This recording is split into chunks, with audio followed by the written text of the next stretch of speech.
This is lesson 7, activity 3, and the title is Which One? So which of these blue triangles, this one or this one, is a rigid transformation of the green triangle, meaning the corresponding sides remain exactly the same size and the angles remain exactly the same angles after the transformation. Whether it's a translation, a rotation, or a reflection, those measurements do not change, the length of the sides and the angles. It's called a rigid transformation. I want to show you just a little bit. This is using the app that's provided for you online through the curriculum.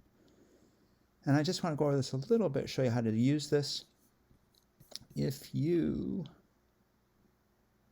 First of all, you can find the midpoint by selecting this, making this selection right here. And then you select the line segment. I think you select the 2 points. We'll see in just a second. And it's going to find the midpoint between those 2 points.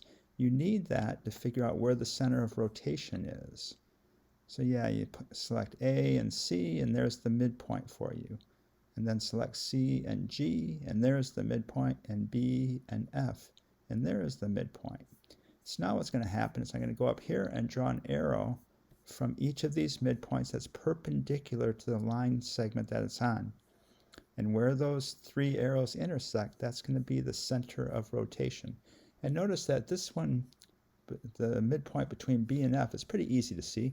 It's 3.5 units. 1, 2, 3.5, and 1, 2, 3.5. So I know that this arrow going in this direction, perpendicular to line segment BF, is going to intersect with the center of rotation. So I know that when I draw the line segment from here, it has to end up in the middle between these 2 lines, and also likewise the line segment from here has to end up in the middle. So that's going to help me position the center of rotation. So I just go through and do that. So I'm going to draw this arrow, and I know that arrow has to end up there because it has to be halfway between. I just make it a little bit better, and then do the same thing with C and the same thing with F.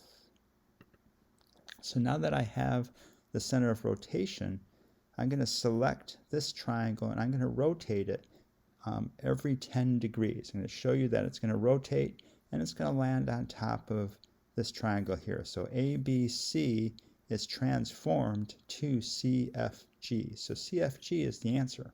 That is a transformed copy of ABC.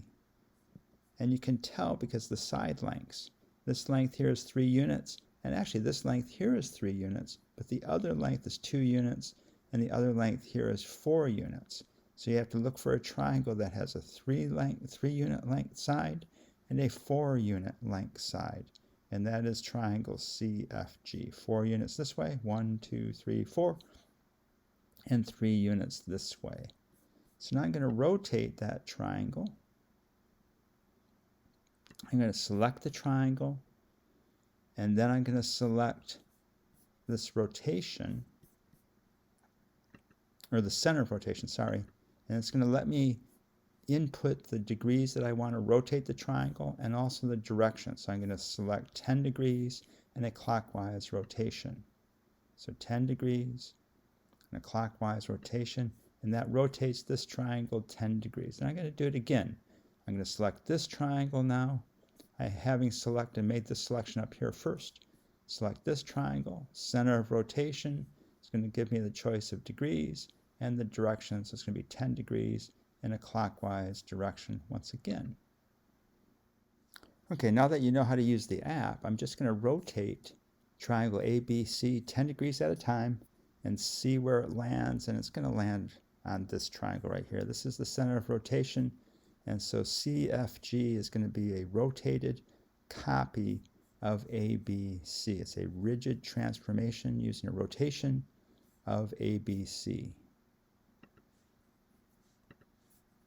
So there's 10 degrees, 20 degrees, 30, 40, 50, 60, 70, 80, and 90 degrees. So it lands right on top. It's a 90-degree rotation.